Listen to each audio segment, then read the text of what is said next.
Hi, everyone. My name is Robin Bennett, and I want to welcome you to the Woman Entrepreneur Series. I'm really excited to bring you this series where women entrepreneurs will share with you their strategies to help you grow your online business from the inside out. And I'm really happy to introduce you to today's guest expert, Kelsey Matheson. Hi, Kelsey. Hi, I'm so excited to be here. Thank you for having me. Thank you. We're happy you're here too. I'm going to read Kelsey's bio for everyone, and then we're going to dive in. Kelsey Matheson is an entrepreneur and success coach for women. She is the co-founder and owner of Anamaya Resort, a yoga retreat center in Costa Rica, and the co-founder and owner of Be Outfitter, a backpack and outdoor gear company that helps provide children around the world with an education. Nice. Kelsey also is the creator of the Optimal Health and Conscious Living Academy, an 8-week online course for women focusing on the most misdiagnosed and misunderstood area of women's health. Kelsey's mission is to help women tap into their personal potential and live the life they were born to live. Wow, thank you, Kelsey. So Well, happy. thank you. Wow, that's quite Yeah, I do.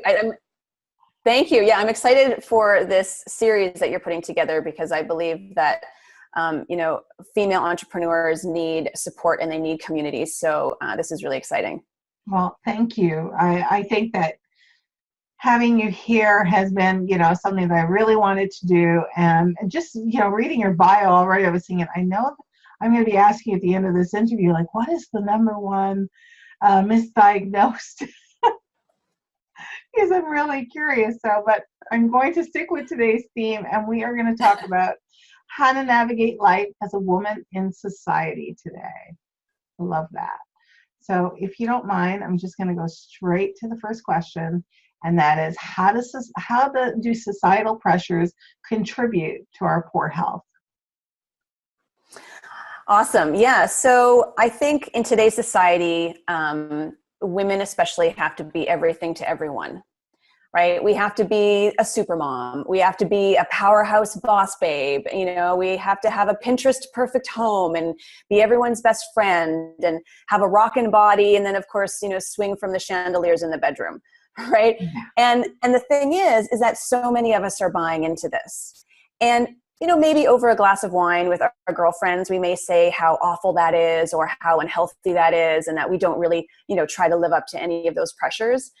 But I know that silently many women are striving for perfection in many areas of their lives, and it's just not possible, right? Perfectionism is an epidemic in today's society, and societal pressures are contributing to it. So I think first, it's up to us to acknowledge that we're buying into it or we're buying into a part of that, and then accept it, right? And don't beat yourself up. Just recognize that, yes, I've been striving for perfection instead of striving for the best version of me, because they're not the same thing, right? Perfection doesn't exist. And when you strive for perfection, you're in the hamster wheel, right? And you're spinning and you're spinning and you're working towards something that doesn't exist. So in actual fact, it's totally disempowering. So once we acknowledge that, and that we acknowledge that that's what we've been doing and we accept it, then we become aware of it. And like anything, when we're aware, then we can recognize when we're falling back into that state or into our old patterns. So what we need to do is we need to create strategies for ourselves that will break the old patterns.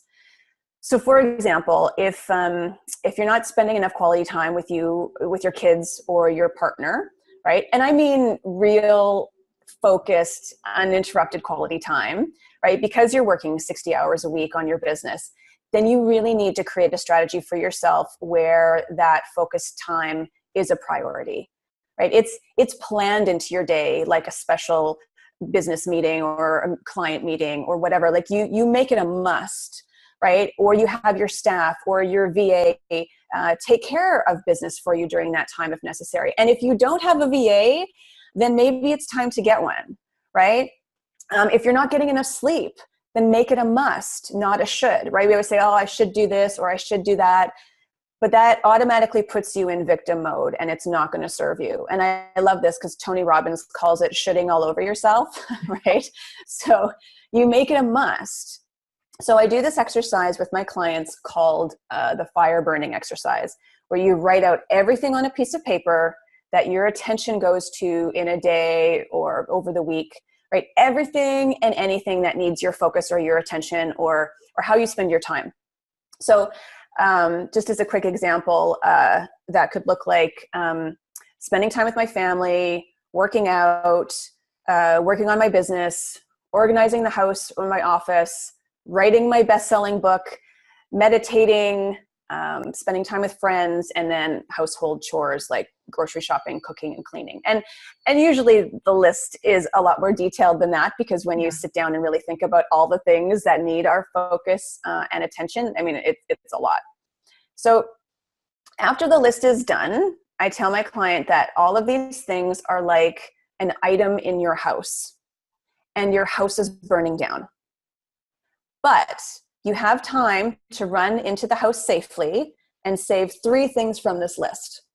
So what are the 3 things that you would save? And they might say, okay, well, this is easy. I would save time with my family, spending time with my friends, and working out, because my health is super important to me and I want to be around for my kids. Great. So then they'll notice that they didn't choose working on their business or organizing the house, for example, right? So then we put those 3 items into their top tier category. And then I say, okay, the house is still burning, but it's safe to go back in and save 2 or 3 more items. What do you save next? And then maybe my client will say, well, working on my business, writing my book, and meditating. Okay, great. So those items go into the second tier. And then last but not least, you can go back into the burning house for a 3rd time. What would you save? And they'll say maybe organizing the house and, household chores. So those go into the 3rd category, the 3rd tier. And when you look at what's on your top 1, 2, and 3 priority lists, they're broken down into the things that are obviously most important to you. Yeah. So every single day you wake up and you look at these lists and you make sure that you are first dedicating time to the things that are in your top tier list. Then schedule time for the things that are in your 2nd tier, and then your 3rd. And then some people have a 4th and 5th.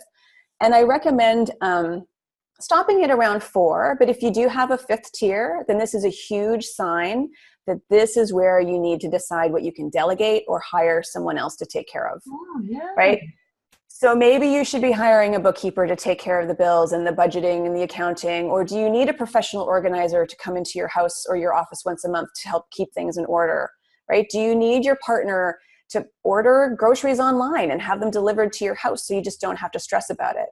So all this to say, recognizing where you're buying into the societal pressures that aren't serving you and are causing you more stress and anxiety in your life will help you to prioritize what's important to you. And then you make the decisions on where you can delegate and where you can move, or actually remove from your list entirely. Like, I'm sure there's things on that list. If you have like a top 5, or if you have a 5-tier category, I'm sure there's stuff on that list that can go.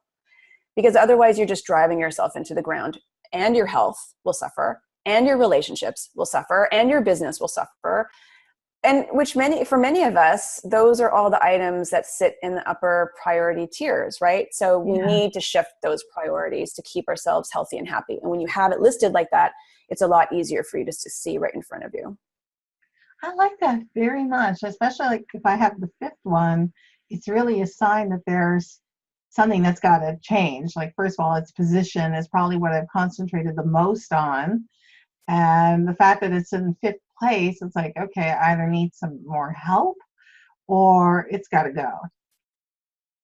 Exactly right. Yeah, that's exactly right. Because when we get into a place of fearing, so my client comes to me, she's like, I'm feeling overwhelmed. I have so much to do. I don't know where to start. I don't know where to begin. Doing this exercise allows them to gain some clarity and know, if I'm working on this top area first, and then the 2nd area, and then the 3rd, and then maybe dabbling in the 4th, I'm more in line with, a healthy environment.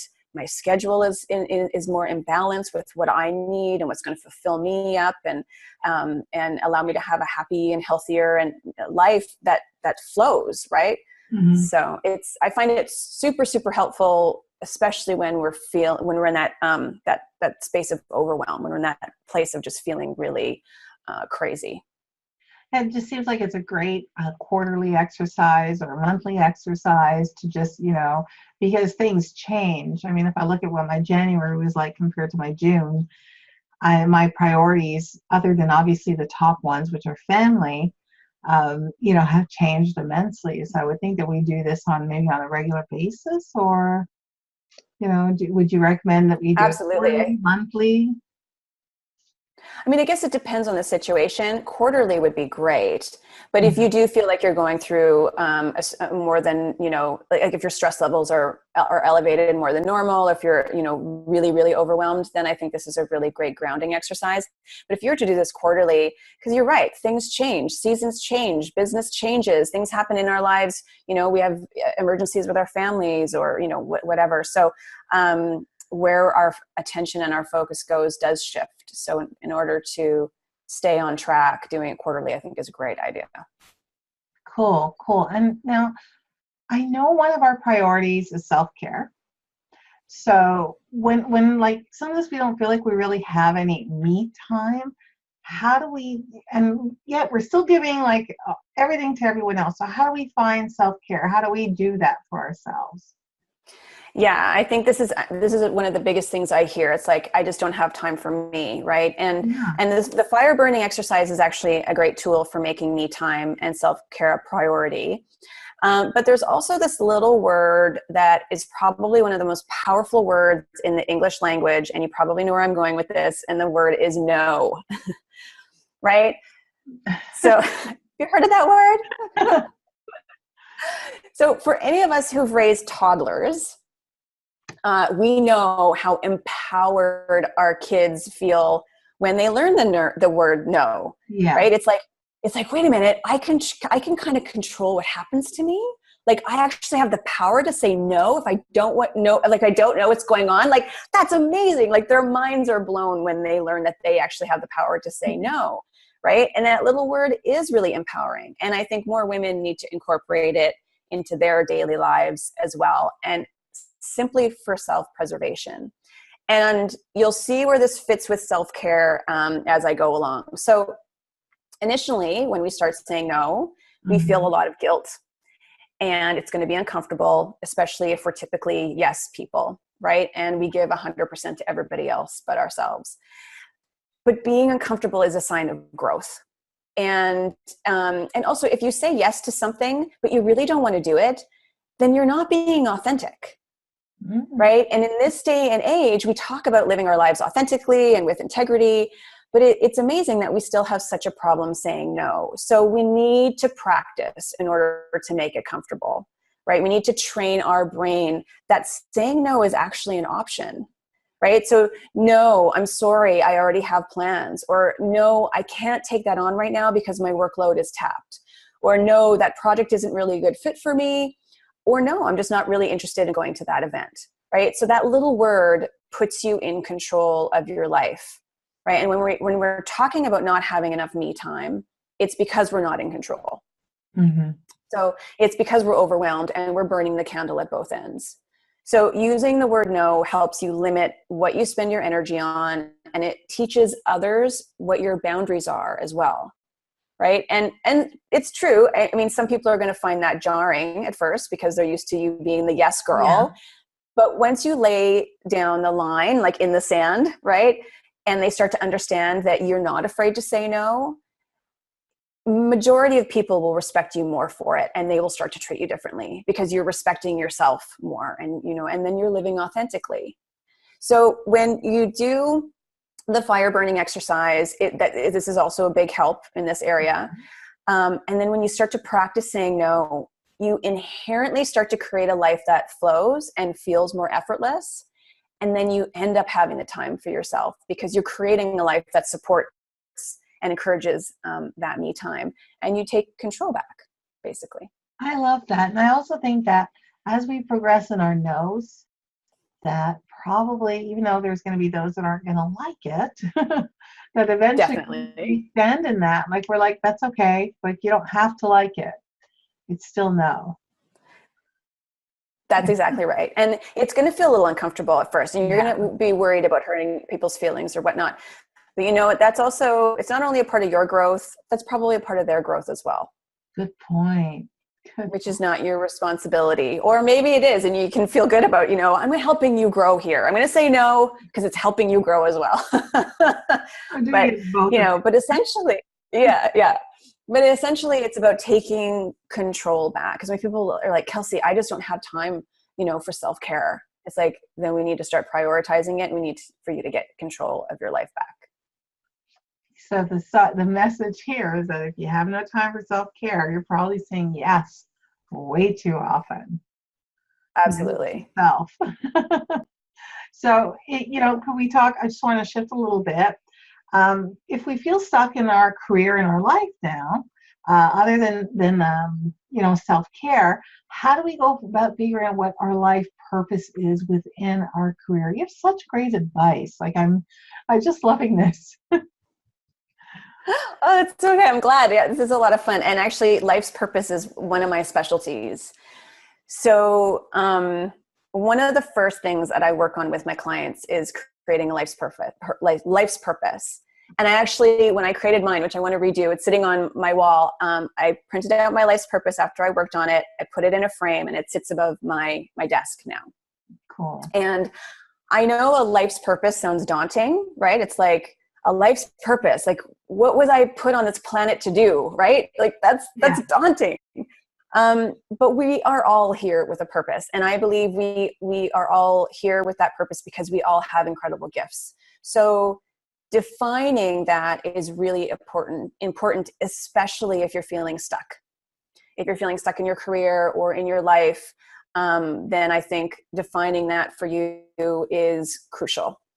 So and truthfully, the process of defining your life's purpose can take a little while, but you can, and when you're feeling stuck, you don't know where to turn. So there's this very simple exercise. It's a visualization exercise and a journaling exercise, and I'll explain it here. But all you do is you schedule some uninterrupted time in your day. You grab a journal and you just find a comfortable, place to sit and close your eyes. And you imagine the kind of person that you want to be. And what does that best version of yourself look like? Yeah. How does she talk? What is she wearing? Who does she spend her time with? What does she do with her time? And, what makes her feel most alive? What are the images that run through your mind during this visualization? How are you interacting with other people? Notice what you're doing alone with others and notice what you're not doing. Okay, so notice how this best version of yourself feels. And then after you do the visualization, write your experience down in a journal, right? It's a very powerful but very simple exercise. And I invite you to do it once a day if this is something that you're really struggling with, if you're feeling really stuck in your life right now. And if you find visualization or meditating really difficult, because a lot of people are like, oh, my mind just wanders, or I can't really see anything in my mind. Like, don't stress about it. Don't worry. Keep at it, because the more you do it, the easier easier it gets, and the more will be revealed. Okay. So then I want you to ask yourself these questions. What am I passionate about? Right? What fills me up with joy? What do I absolutely love to do? What makes me feel alive? And then number 2, what do other people come to me for? Right? What do others say that I'm amazing at? But I don't necessarily really see it as amazing or brilliant. It's just something that I'm good at. Yeah. And then number 3, what did I do as a kid that I absolutely loved doing, but I don't really do anymore, and I would love to incorporate back into my life again in some way? Wow. And then number 4 is, what does your inner critic say to you? Right? What does that doubt demon say? What are the things that stops you? What's holding you back? And then number 5, what are a few action steps or changes in your life that you could make, like baby steps, to start living more on purpose? Right? So that visualization gets you into a state where you're visualizing the life that you want to create, the person who you want to be.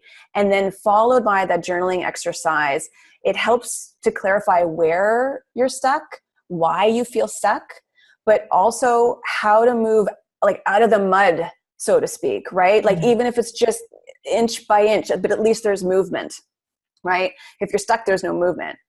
So it's also a really great way to get out of your head and into your heart. And if you are having a problem with the visualization, just breathe, close your eyes, breathe deeply, and just put your hands on your heart. And that will help you tap into kind of that soul identity, like it'll help to unveil that life's purpose, what really fills you up with joy. It allows you to tap into that energy a lot more easily. Oh. That's a great exercise. It's so simple, but it's so powerful. And especially when you feel stuck and you know what to do, just grab a journal, a quiet place to sit.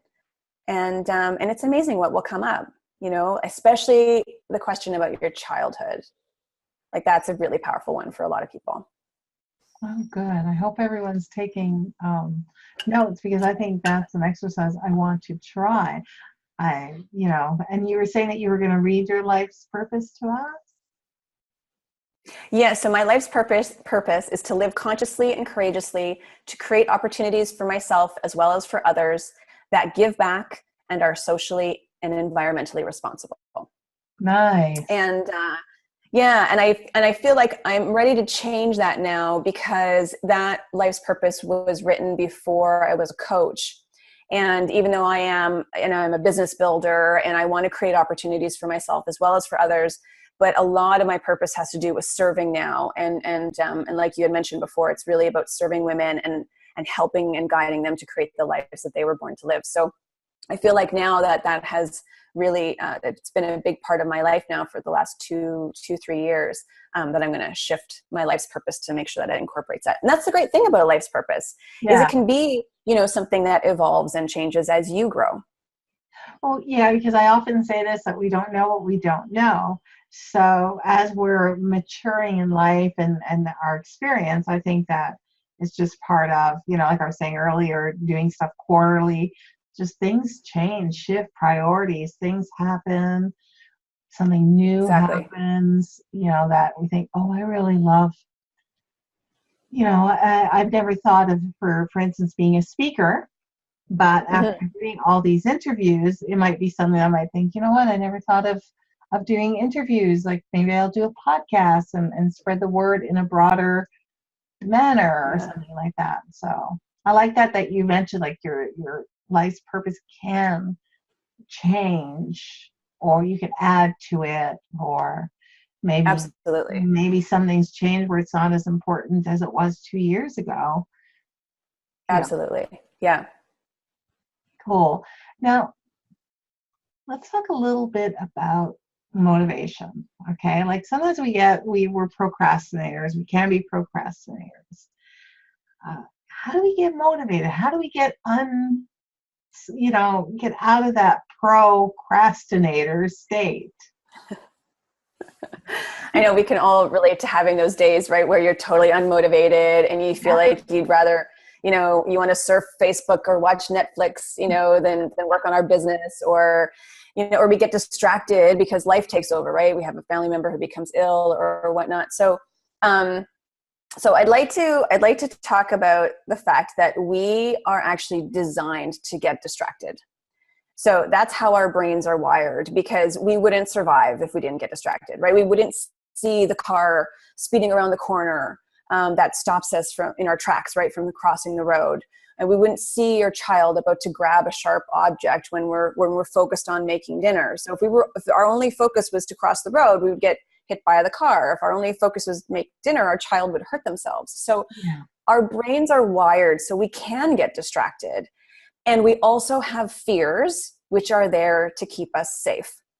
So when you are embarking on a new journey, like starting a business, or a lot of people procrastinate when they decide to change their body and get fit or exercise more or eat right. When you're moving to a new city or a country, I just moved from Canada to the States, and that was huge. Or if you're writing a book, with any massive change, there's going to be a natural tug of war that happens with your old identity that is very comfortable in its current situation, Yeah. and your new identity, which is totally hungry for this change and is excited about what's to come, right? So Yeah. your old identity literally digging its heels into the ground like a dog who doesn't want to go on its walk, right? It's like, no way. Life is familiar over here. We don't want to put ourselves at risk by writing a book that no one will read, or start a business that will most likely fail, right? And then you have this new identity tugging back saying, are you kidding me? This is going to be awesome, right? This is going to help create the life we want, the life we deserve. This is so exciting. So it's natural for that tug of war to take place. And there will be some days where we're motivated and other days where we're surfing Instagram and Facebook for way too long, right? Or we just don't want to go to the gym and we make up a million excuses. So there are many exercises that I work with, or I do and work with my clients to help with this. But one of my favorites is I have my clients, and you can do this at home, super easy. Just set a timer for yourself for 5 minutes. And then during that 5 minutes, you have to write out all of your achievements. So everything you've ever done, right? Anything you're super proud of, anything that you've achieved, and you write it down, you keep writing for 5 minutes. So as you can imagine, you will write down everything from, graduate college, buying your first home, having kids, starting your business, winning an award, right? All of the achievements that are more obvious. But once that's done, the clock is still ticking away. And what I found is then my clients are kind of, you're forced to write down, to continue to write, right? Like your brain is forced to search for more things. So, I talked to my clients have said, okay, so I wrote down that I got my driver's license when I was 16 and I was really proud and grateful that I have that. Right. And, somebody would say, I organized the pantry last week and that was an accomplishment. Or I said, no, we're talking about saying no. I said no to helping my friend move because I have a day already planned with my family to do something fun, or I got 8 hours of sleep last night, right? Whatever it is, you have to keep writing until that timer goes off. And it's really good to do this every single day or 3 times a week. And what it does is it wires your brain to start searching and focusing on all the things that you've achieved in your life. And so there's something called a reticular activation system that it triggers your brain to focus on these things. So all of the times that maybe you were out of your comfort zone, but you did it anyway, and you got results that were positive and fulfilling are on that list. And your brain will start to search for them. So subconsciously, you're proving to that old identity that, that you've got this and that it's okay to be afraid, but we're moving forward anyway. And look at all the great stuff we've done in our life, right? And at the same time, you're getting your new identity super, super jazzed and excited and motivated, right? To show up and just go for it by showing them all of your other achievements in life. So when we're feeling unmotivated, when you recognize that you've been procrastinating, don't get down on yourself. Like women, we are so hard on ourselves, right? Don't wonder why you can't do this or why it seems everyone else on Facebook and Instagram are crushing it all over the place. Like that's the other thing, right? Like everyone posts their wins all the time. Remind yourself that it happens to all of us because that's how we're wired. It's totally normal, right? And then do this exercise to just allow the tug of war to subside a bit. And you'll move through the fear till you get through to the other side. And then it's just another one of your accomplishments. And it'll also it'll allow you just to be in a much more empowered state to move forward.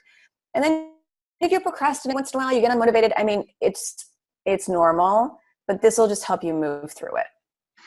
Cool. I like that. And I like that it's okay even if we do procrastinate a little bit, like this too shall pass. This too shall pass. Exactly. And I know I have some people who use apps, like there's different apps to keep us even off social media to prevent the social media.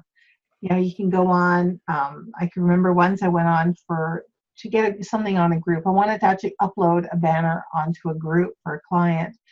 And there was 14 notifications. The next thing I knew, I went through all the notifications and I was like, I got to get out of here, turned it off. And then I never even got the banner up. So I had to go back just to do like, so strategy, when I go into Facebook for business anyway, I do that first and foremost. I don't even look at my notifications because it's just like a rabbit hole. You could get so easily lost in social Yeah, media. absolutely. Yeah. It's like, it's a time waster for sure. So somebody called it, a business killer. Social media is a business killer. Oh, I'm sorry. My doorbell just went off. Somebody told me once that it's social media is or no, actually they were talking about Netflix, but still social media or Netflix can be a business killer, and a health killer, or it was something like that. Yeah. It stops us from going to the gym and living a healthy life. It stops us from working towards our goals in a productive way. It's like you said, it's the rabbit hole. And I think we can all relate to that. I know some people will just set a timer. They'll get all their work done. And then if they want to snoop on Instagram or Facebook to see what their friends are doing and spend some personal time, Yeah. there's nothing wrong with that, as long as you get your list of things you wanted to get done, and then set a timer for yourself for 15 or 20 minutes. And then when the timer goes off, you shut it down. That seems like the best option. And like I said, I try not to go on there, but lately I've had to be on there for different reasons. So it's just trying to self-discipline myself. Can we talk a little bit about money and money mindset? How can we improve that? What can we do to help ourselves there? So this is one of my favorite topics to discuss. Women are now, many of us are now the breadwinners in our family. Women typically live longer than men. And I feel that it is our responsibility in this generation especially, and for the generations to come, that women in particular improve their mindset around money. Yeah. So it's really important to know that money is energy. So it has a vibrational frequency, and we as individuals also have a vibrational frequency. And without going too deep into quantum physics, energies attract like energies, right? Okay. So to put it simply, if you are operating from a scarcity mentality, then you will attract scarcity in your life. And if you are operating in an abundant mentality, then you will attract abundance in your life. And you might be thinking, well, I would totally operate from an abundant mindset if my life was abundant, right? If I was making, 7 figures a year. But you know what? Your life is abundant, right? We are all already financially free. And so, for example, just to kind of put things into perspective, if the world's population was 1,000, 500 people went to bed hungry last night, right? 50% of the world's population. 600 out of those 1,000 live in a town with no running water or central sewage, and 700 cannot read or write at a first grade level. And if you make more than $30,000 per year, then you are in the top 1% of the wealthiest people in the world. Wow. Because the average wage, and this is the average on this planet, is $2 a day. Oh. So I think it's really important to gain some perspective on that, because what we really want to do is move out of that scarcity mindset by improving our relationship with money. And I also have to say, there is absolutely nothing wrong with wanting to make a ton of money. There is nothing wrong with that. And I think it's because, and the people who are watching this, they want to use that money to serve. They want to help people. They want to change people's lives. They want to offer something that is going to help others. They want to create lives and experiences for their families. So we also tend to think that wanting a lot of money is a bad thing. And it's absolutely not. So we have a relationship with our friends. We have a relationship with our partners. We have a relationship with our children. We have a relationship with food. Yeah. And we also have a relationship with money. So is your relationship with money healthy and vibrant and sexy, or is it dysfunctional? And truth be told, most of us have a dysfunctional relationship with money. So And that's okay. We first learn about money when we're growing up, right? And we Yeah. start to learn how it all works. And if your family has it or if they don't, right? And you learn that some people have more of it and others have less. And when you're first, starting to understand it, there might be a bit of confusion on how it all works. So I love to tell this story. So when I was little, and if I would ask my mom for something that I wanted her to buy for me, we would, be out shopping or whatnot. And I'd say, Mom, I really want this. And she'd say, oh, you know what, honey, I just don't have the money for that. And I'd look at her and I go, well, just write a check. And I loved the idea that you wrote the amount of money on a piece of paper, you give it to a salesperson, and voila, you have this thing that you wanted. And I thought the idea of writing a check was brilliant. Like, I obviously didn't understand it was connected to your bank account or whatever, but I was like, this is the best thing ever. So, I'd like you to think about what your parents taught you about money. What were the words that they used? What common phrases did they say when they were referring to money? And I don't want you to only think about the relationship your parents had with money, but I want you to write it down so you can see it on a piece of paper, like physically see it. And then, what were the kinds of conversations that were had about money, at the dinner table, for example, right? And if you can't really remember specifics, that's fine. If that's the case, then just think about what the feeling around money was in your home. Yeah. And then what I want you to do is I want you to think about how you feel about money. Mm-hmm. Right? So do you believe money is evil or that only evil people have money? Do you believe that you're bad with your money? Do you believe making a ton of money is a ton of work? Right? That was something that I struggled with a lot. I felt like I had to work so hard to make a lot of money. And it's like, now, then I learned it's like, no, it can be effortless and easy, right? When you're serving in your gift, right? Do you believe only people with a certain amount of education or profession are able to make a lot of money? That's a big one for a lot of us, right? We think that we don't have a certain education, so we can't make a certain amount of money. So I want you to write down your thoughts and feelings and what, towards money, but what they are towards money, and compare them to the vibe around money in your household growing up. And then I want you to look at, like, are these words and feelings or stories empowering, or are they disempowering? So what we want to do is we want to shift whatever in there that's disempowering to empowering beliefs, right? And that is basically the first step to improving your relationship with money. Because, is it true that only evil people have money, or that, money makes people corrupt? No, of course, it's absolutely not true. I mean, there are millions of people who have lots of money and are changing the world for the better with it every single day. And is it true that, for the education example, is it true that you have to have a certain level of education in order to reach, a certain income level? And of course not, right? We hear stories all the time of how this, high school dropout is now this millionaire, by following his or her dream. So what you believe is what you'll receive, because remember, money, is energy. So if you're stressed out about not paying the bills, or you feel like you never have enough, or you want to make more, but whatever you do just doesn't seem to work out, then that's what will continue to show up in your life, because that energy is attracting like energy, and you're blocking any kind of abundance or wealth. But the good news is you can change it. So once you create a new positive money story for yourself, and you create new beliefs about how you feel about money, or how you spend your money, or how you make your money, right? Or how to make money your best friend. I love saying that money is my BFF, right? And one of the things that I have my clients do is write a letter to money.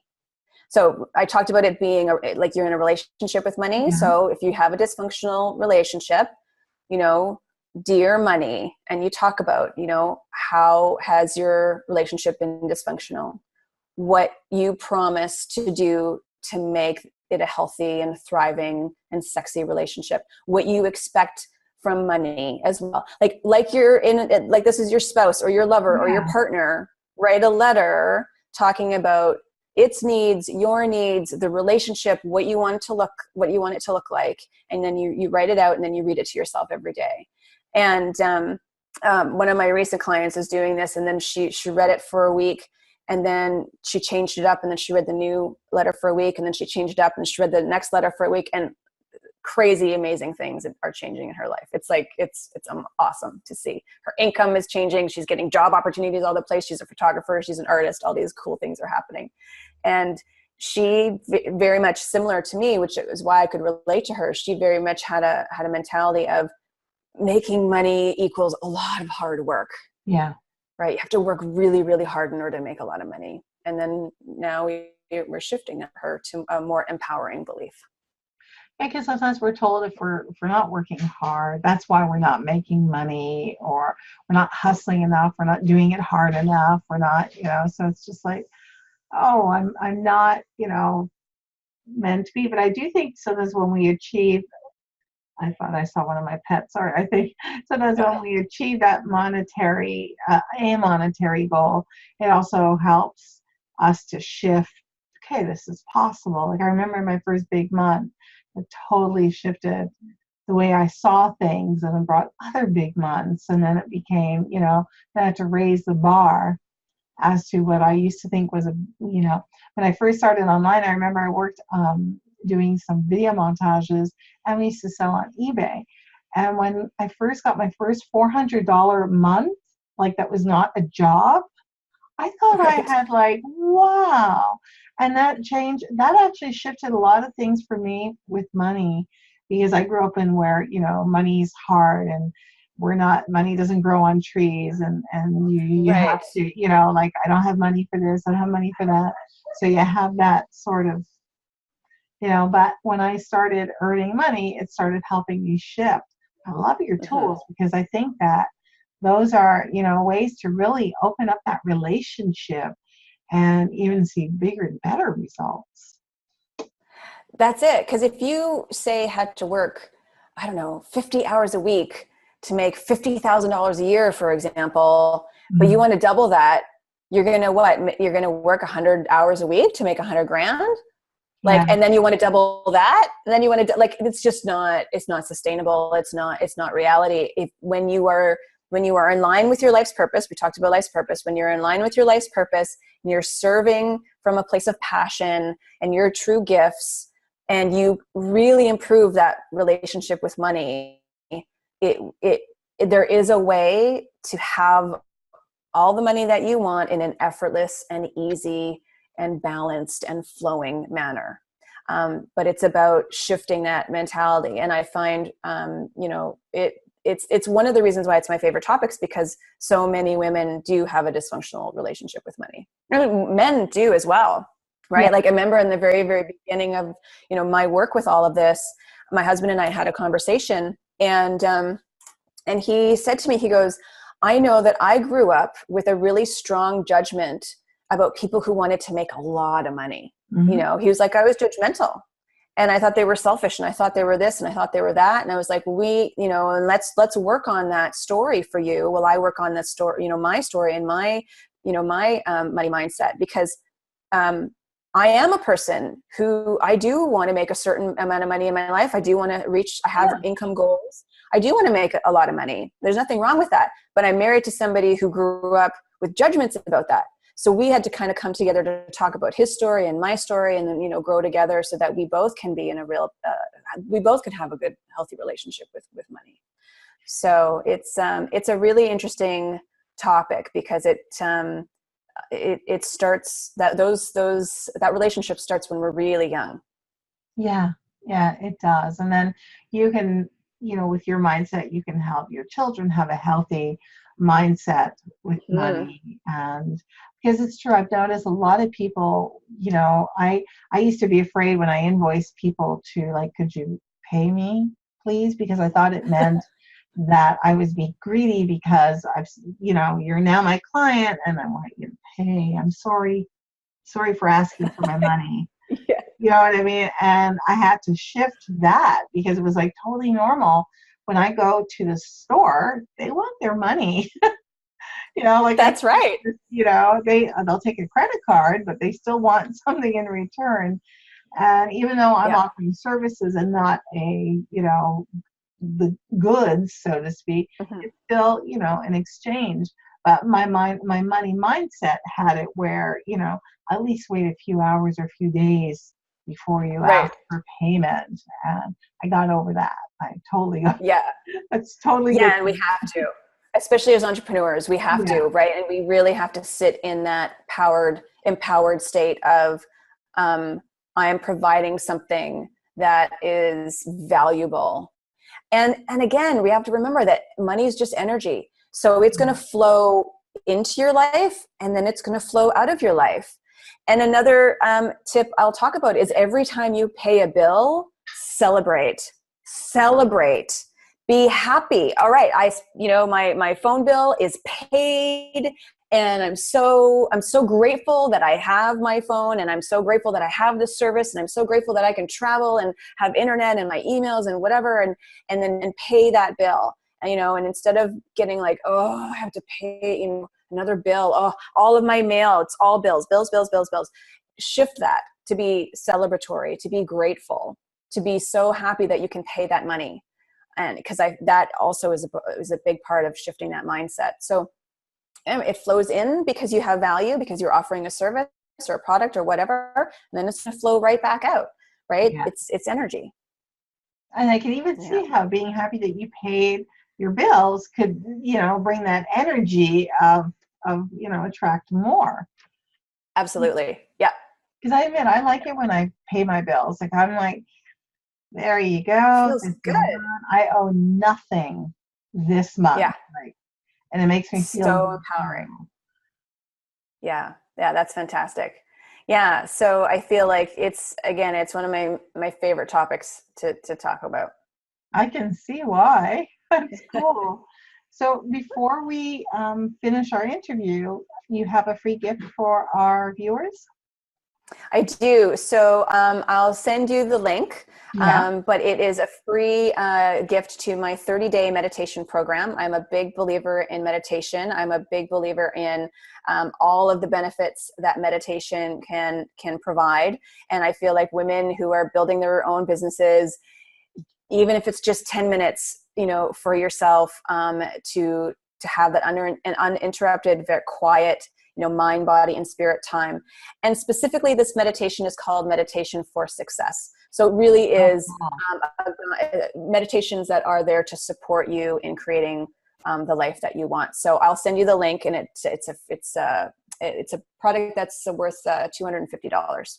Oh, awesome. And I'm going to make sure that the link is on this page below so that people will have easy access to it. Thank you very much. Yeah, no, my pleasure. Thank you for having me here today. It's a lot of fun. I learned a lot. You have a lot of great tools. So I'll make sure, like I said, they'll have the free gift and URL to your website so that everyone could learn more about you. And thank you, Kelsey. I really appreciate it. Yeah. I want to thank you, viewers, for watching this amazing interview. I'm sure you took away something. I know I did. And I will see you all at the next interview. And again, thank you so much, Kelsey. Thank you so much for having me. It's been fun. Bye, everyone.